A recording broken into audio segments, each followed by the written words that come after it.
our 20-year average. It didn't happen by accident. Now, victory has 100 fathers, defeat is an orphan. And when we announced these figures, I certainly spent a lot of time complimenting everybody else I could think of so they wouldn't be mad at us about their impacts on the homicide rate. I would also offer to you as colleagues in public service potentially that next year if it goes up 40%, I'll be at the podium alone. Now, having said that, we looked at the numbers and we got behind the numbers. As I indicated moments ago, we had a spike in shaken baby deaths. We had a spike in infant deaths. We had a spike in domestic violence deaths. But we had a 45% decrease in homicides in which a firearm was used. That's huge for us because we've been making a major effort to intervene in the normative thought processes of our felon class. We've been doing a lot of car stops, a lot of pedestrian stops. It's been very much tied to our knowledge of local conditions and local offenders. We're trying to alter their mental calculus about whether or not to walk outside with a gun. We have, in fact, found a lot more circumstances lately in which the firearms are being hidden in the bushes and hidden under cars rather than carried on the offender because they know we're going to stop in that neighborhood and we're going to intervene with our known offender group. And when I say we're intervening with our known offender group, I mean we're paying attention to what we know. One of the great frustrations of neighborhoods characterized by excessive violence is that the neighborhood knows who the bad guys and bullies are. Why don't the cops act like they know? Well, one challenge for us is how robust our information systems have been, how capable we have been putting the latest information in the hands of our officers. I would say it hasn't been very good. This year it got a lot better. And we've gotten to the point now where the officers in the high crime neighborhoods have the pictures of our frequent flyers that they can call up on the computer. The community will support lots of police car and pedestrian stops, provided the community believes we're aiming our authority at the people that are bedeviling them. Everybody doesn't want to get caught in the net. We get that. So we need both better social antenna as well as better actionable information. But if you have them, it is possible to intervene assertively and still retain community support because you're trying to save the lives of their young men. The other part is when we looked at the demographics of our homicides, the biggest driver of our homicides in the last 20 years has been black males between the ages of 15 and 29. That's been the number one offender group and the number one victim group by far. In 2008, we reduced the number of deaths among young men of African American descent between the ages of 15 and 29 by 65%. In 2007, 54 of them were murdered. In 2008, that number was 19. Now, we believe that had a lot to do with our affecting the choices people were making in public space. I recognize that the offender population will continuously adapt its tactics to ours, but I think what we've done is we've shown the down payment on community-based, problem-oriented, data-driven policing, in which everybody is in the game, can have a dramatic impact on the lives of young men and on the safety of neighborhoods. Let me jump in on the data-driven part of this. Take us inside a police district station on a Monday morning after a busy weekend in Milwaukee. What are you looking for? What do you do about it? Well, the thing I anticipate is all my district commanders will get to work before I will. Yes.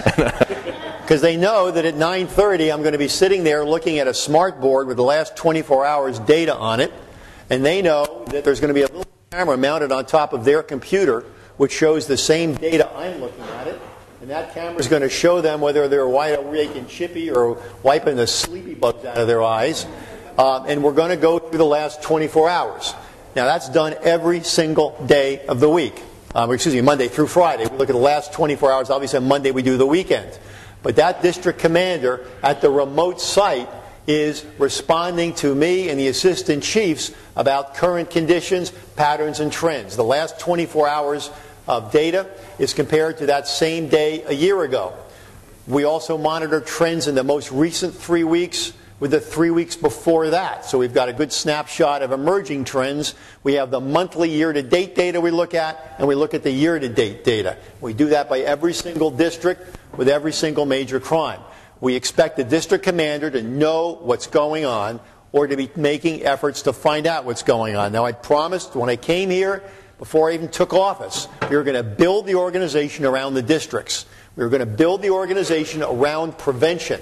We are not the report takers, we're the police. And our primary metric is not how fast we get to something bad that happened already, but whether or not we're having an impact on more bad things happening in the future. At the table sitting with me are my assistant chiefs, as well as the commanders of the relevant detective units whose job it is to work in a coordinated manner with the districts. And the reason we do this is, like every other complex organization, our constituent bureaus had become focused on their own internal drivers rather than the overall product being produced. And that's a challenge, I would say, for any complex organization, but certainly one for us. Everybody was off busy doing their thing, but the natural internal barriers to information sharing were significant and historical. And we've really worked hard this last year to create conditions in which relevant commanders know that the first question they've got to ask themselves is, who needs to know what I know? All right? As opposed to simply working on issues by themselves. So we do that every single day. Every Wednesday we do what we call our ComStat meeting, which is the entire command staff, captain and above. On that date, we do a quick overview of the last 24 hours, and then we do a deep drill down into one district and one detective unit. So today we did the 4th district, which is the northwest side of the city, and we did the property crime division. And we looked at a combination of both crime metrics and bureaucratic measures: staffing, sick time, overtime usage, citizen complaint information, uses of force, clearance rates. I mean, we look at the entire dashboard, if you will, because we're looking for good managers who have to be aware of all the dynamics of good management, not simply their crime metrics, as critical as those are. You said when you took the job here that you would measure success by reducing crime, reducing fear, and reducing disorder. You can make an argument that crime has been reduced. I think you can make a strong argument that disorder has been reduced.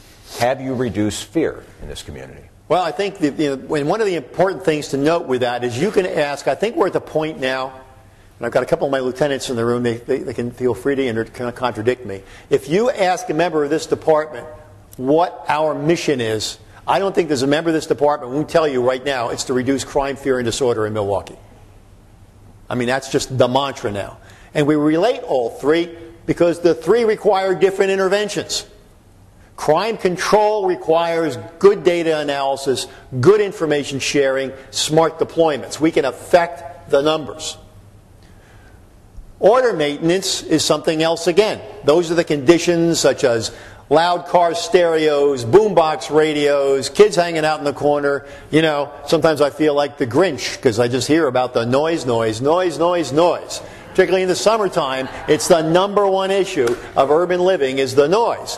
Those are quality of life conditions that require a different form of intervention. And finally, there's the fear circumstance.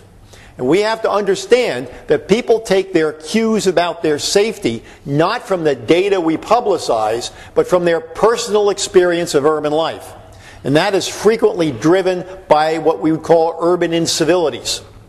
And that's disorderly group, graffiti, loud noise that's unabated, people, double parking in public spaces and creating inconvenience, people loitering on the sidewalk and making it difficult to get to the store, menacing youths that may or may not say anything but nonetheless are a form of intimidation for younger and older people. Those incivilities frequently affect the behavior of people in public spaces. And when the regular population abandons its public spaces, that's when trouble follows. Because folks that are interested in criminality look for communities that appear to be slightly out of control. Communities in which it seems no one cares. And that's when the spiral of decay really takes root. So when we say we want to create neighborhoods capable of sustaining civic life, it means we know we need to be a visible, sustainable presence in public spaces making you feel safe. Now that's different than tactically affecting the number of victims. But it's important. And so many of you, I hope, have noticed an increase in the visibility of our officers